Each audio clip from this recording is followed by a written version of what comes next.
در اینجا از شما دعوت می‌کنم به از عاشقی گذشته‌ام با صدای گرم مرضیه گوش کنید. آهنگ این ترانه لطیف و ملایم از همایون خرم و شعر اون از تورج نگهبانه. ترانه از عاشقی گذشته‌ام در روز 16 مهر ماه سال 2522 شاهنشاهی حدود 14 سال پیش در مایه دشتی و به همراهی ارکستر باربد اجرا و ضبط شده.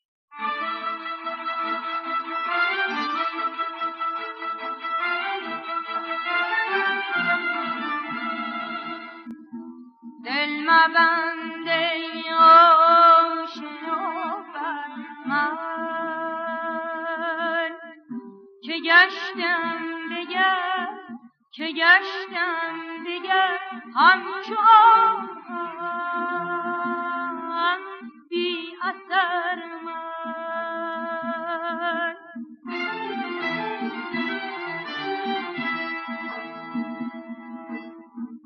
گذشته زمان به جانم چنان داده افسردگی که دارد رخم چو برگ خزان رنگ پژمردگی رنگ پژمردگی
دل مبند ای آشنا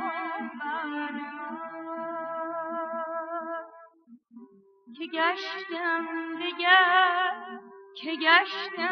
دگر همچو آهن بی اثر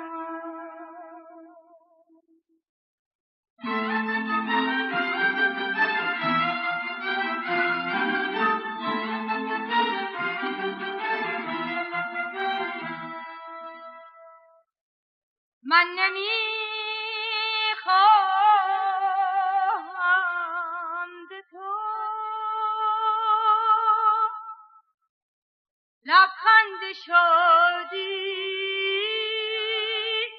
دور گردد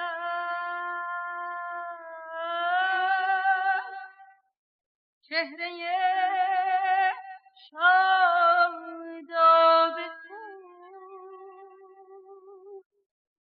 چون روی من رنجور گردد دل که می‌بندی بر این رخساره درم شکسته خود چه می‌جویی در این افسرده با غم نشسته